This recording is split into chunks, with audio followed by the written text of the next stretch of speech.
Hey man, Hebron Ben Bilal come back at you with another edition of this Boomer's Logic. Just coming to talk to you about a recent scam that I just got hit to a couple days ago. That I seen. It's an old scam, but it's just revealed itself in a new way. Somebody else is using it. But before we get into that, man, if you haven't already, go to the channel, like and subscribe. Hit the bell for notifications. Boomer's Logic with Hebron Ben Bilal. Now, the reason that I'm showing this is because I had currently told you all about scammers, white collar criminals. Been surrounded with them, around them for years.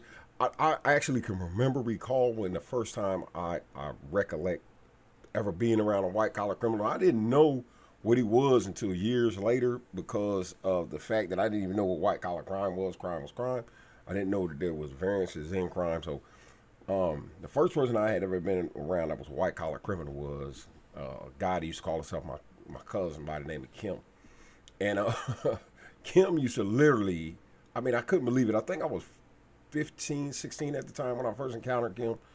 And one of my older brothers used to hang out with him. And this dude used to go around and pose as a real estate agent. He had an office and everything. A real nice Cadillac, dressed real refined. And what he would do is he would sell and rent properties that weren't his. It was amazing to me. Years later, I found out that this is what he was doing. And he also had like a little crew of young dudes that he used to send on robberies. But on the white collar tip, that's the first time that I had ever encountered white collar crime. But yeah, he used to do that. That was amazing to me. Kind of find out years later, my wife told me, yeah, that's something that's commonplace. But anyway, I digress. Just share an old story with y'all. But I've told y'all before, man, white collar crime is there, and it's always going to be on the uptick, and you have to be very, very, very cautious when you have situations, when you're having crisis situations going on, not only personally, but nationally. Right now, nationally, there's a lot of crisis going on, financial crisis, inflation, people losing money, people losing homes, people being evicted. So, just people in general are on it right now, man. They're just taking advantage of it, and it just doesn't stop. It just seems to increase during times like these. And I just want to share this video with you guys to show you the levels that people will go to when it comes to this stuff, man. And this one, when I seen this, I was perusing the YouTubes the other day, about 4 days ago, and I seen this, and I said, man, I gotta share this, man. So let's take a look at it, and I'm gonna give y'all my little 2 cents afterward. The White House saying it doesn't have the legal authority to extend the expired federal eviction moratorium on its own, and is now, quote, challenging every landlord to hold off on evictions for the next 30 days. It comes as America is at risk of a full-blown crisis as millions of Americans fear losing their homes, and Congress is pointing fingers over who's to blame. Nick Watt is out front. This is the letter. Oh, I owe $1,900. That letter is a 24-hour eviction notice. And you guys honestly freaked me out when you knocked this morning. I'm not going to lie, because I'm really thinking they're coming at any moment. To throw Daisha Kelly, who goes by Kelly, and her little girls, Sharon, Kia, and Imani, onto the street. Talking about it doesn't help. Sorry. No, Kelly, listen, we're sorry to... Yeah. You know what's happening, but when you start talking about it, it's different. It's like it's bringing all of my emotions back up. I'm sorry. Kelly was a casino dealer here in Las Vegas. Loved it. I'm automatically, come on, please win. I'm rooting for you. Like, as soon as they bust, I'm upset too. I win. She lost her jobs, now has no car, and no money for childcare. It's this tiny virus that has come along and just... taken everything. I just had to donate a few days ago. Kelly is now donating blood plasma, $100 a time, to buy groceries. So you are managing to eat okay? Yeah, exactly. Oh yeah, they're eating okay. Let's put it that way. I'm like, there's days I don't even want to roll out the bed, roll out the floor. You get what I mean. Kelly's pawned or sold nearly everything she had. I had a bed right here. There was a TV right here on top of this stand, so I had to pawn that. She thought about working online, but You lost your laptop as well? Oh, I had to pawn that trying to keep up with the bills. So Okay. this is the girls' room. they used to have their bed right here, and they used to have a little chester. Not anymore. I'll sacrifice my couch. As you can see, it's a little beat up now, just so they don't have to lay on the floor because they're so tiny. 1, 2.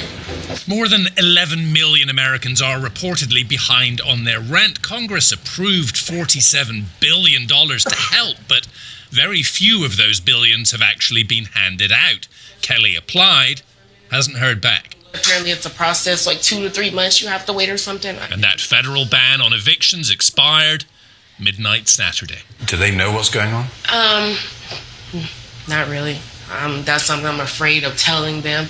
How do you explain that to your kids? You know what I mean? Like, I don't have any words. I think I'll just break down crying and just hug them, I guess, and let them know everything's gonna be all right and we're gonna figure it out, I guess. Now, Daisha Kelly has started a GoFundMe page to try and cover that rent, $2,000. It's a Hail Mary. She says she's praying for a miracle, hoping for a miracle. The other thing she's hoping for is that more people would just wear masks. That way, she says, maybe more of us can get back to work. Maybe more of us can get back to life.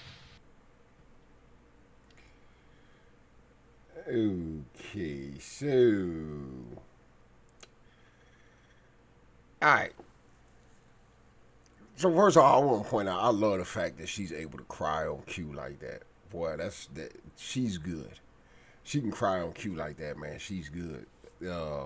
She dropped her waterworks. Sorry, excuse me. I'm sorry. Oh, man, she sold that thing, man. But anyway, for those of you who don't know, she was lying about all this. Actually, I guess this is her apartment, actually, and she's actually in the process of getting evicted because she's behind on her rent. But those aren't her kids. Those are actually her boyfriend's kids from another female. So I guess the other female, when they're busy or tied up, they let her babysit. And she took the kids, I guess, it was definitely unbeknownst to the other female, took the kids and did this. I'm not sure if it was unbeknownst to the dude, never came out. I just know that the girl came out and blew up her spot. For you millennials, blowing up the spot mean told all her business. Put her out there. And this is, the news didn't, and it was funny to me when I was watching this. I said, man, the news didn't even investigate this thoroughly. They just went in, asked a few questions. The whole situation tugged at the heartstrings, and they just threw it up there. I don't know what the agenda they're trying to push. I'm assuming the whole COVID agenda and the moratoriums on, because I think all of those are liberal. I'm not sure. Politics, I'm not really sure about that, but they had some type of agenda, because there's no way that I'm gonna tell you something. I have went on to do certain things on the computer, and my wife, when I first came home, I almost got scammed and schemed a couple times because I wasn't used to technology or whatever. And when my wife finally got down here, she started telling me, look, before you sign up for stuff, before you do something, let me look it over. You know what I'm saying? Because my name, I was really doing some goofy stuff. I didn't know. Because like I say, I had been gone almost 15 years, so I knew nothing about technology, computers, scams, and all that type of stuff. So she can go online. If I'm interested in something, she can look at it, and within 5 minutes, she can tell me do or don't. And she can give me the breakdown, show me all the different sites, and she does background checks on stuff between 5 and 10 minutes. So if she can do that in 5 or 10 minutes, the news could have did a little background search, a little dig in this girl's story, and found out that she was lying, that those weren't her kids. They put her on the news, subsequently they put her on the news again. Come to find out, like I say, the kid's mother came and blew up her spot. Told them what was going on, and she. So then everybody, I guess they wanted their money back. So the GoFundMe people froze the account and gave everybody the opportunity to come back and get the money within a certain amount of time. And if they didn't, it would be released to her. So they gave them the opportunity. But anyway, my point is this, man. With everything continuing to head in the direction that it is, you're going to get more of this. And be leery. Be leery. I mean, when you get these pop-ups, and I'm not telling people who don't know, but a lot of y'all are like me. You don't have a lot of, I guess, you're not technologically savvy. You know what I'm saying? These things pop up in your spam. They pop up on your email. They pop up on your, and you punch it, and pretty soon somebody's in your bank account wiping it out. So just be careful, man. This is going on. It's getting ready to spike. And I mean, once again, she just gives black people a black eye, man. She just gives us, every time I look up, man. And people can say what they want. Oh, it's just the news always takes us and puts us in the front. Okay, fine. If you want to say it's the media that does it, fine. But we should be able to position ourselves where we're not getting have some more respect, some morality. Start to lead our communities with accountability, where people like this, women like her, would be afraid to do stuff like that. But we're not. And I go back to that fear factor. We're not afraid to do anything. Do anything we want to, because we know that there's no level of accountability. We don't hold each other accountable. And then as soon as we do try to hold her accountable, she's going to turn around to the government and say, tell them to leave me alone. And then there's a bunch of people going to come and shame you. And that's what it is. So anyway, man, I just wanted to share this with you, man, and let y'all know, man, everything is, we're on a downward spiral as far as everything going. They talking about this new variant of COVID and all this type of stuff. Down here in where I'm from geographically, down here in Columbus, Georgia, most of the stores are making you start to mask up again.